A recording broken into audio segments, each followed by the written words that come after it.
শরতের ধান কাটা উৎসব শুরু হয়েছে রংপুরের কৃষক মাঠে। বাংলাদেশ ধান গবেষণা ইনস্টিটিউট ব্রি উদ্ভাবিত ১১০ দিন আয়ুষ্কালের আউশের জাত ব্রি ৯৮ ধান কাটতে ব্যস্ত কৃষক। তারা বলছেন, বোরোর পর প্রতিটি জমিতে স্বল্প সেচ ও রোগবালাই ব্যবস্থাপনার মাধ্যমে উৎপাদিত এ জাতের ধান বিঘায় ২০ থেকে ২২ মণ ফলন হচ্ছে।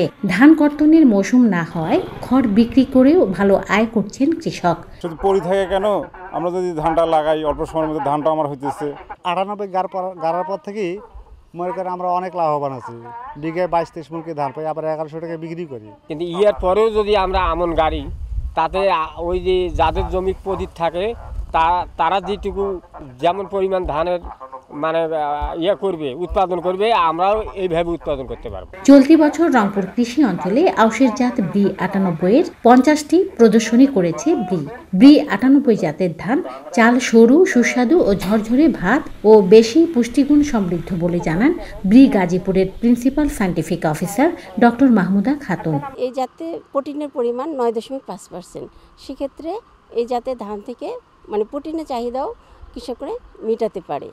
তো এই জাতের ধানে মানে ফলন, উচ্চ ফলন ক্ষমতা বেশি থাকায় তো কৃষকরা লাভবান হবে।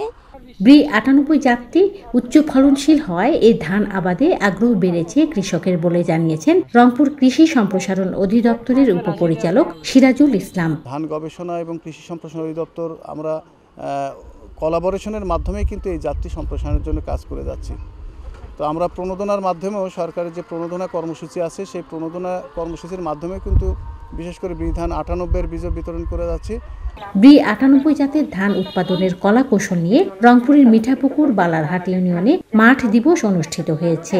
ব্রি রংপুরের প্রধান বৈজ্ঞানিক কর্মকর্তা ডক্টর মোহাম্মদ রকিবুল হাসানের সভাপতিত্বে মাঠ দিবসে কৃষি বিজ্ঞানী, সম্প্রসারণ কর্মকর্তা ও কৃষকরা উপস্থিত ছিলেন। মেরিনা লাভলি, বাংলাদেশ বেতার, রংপুর।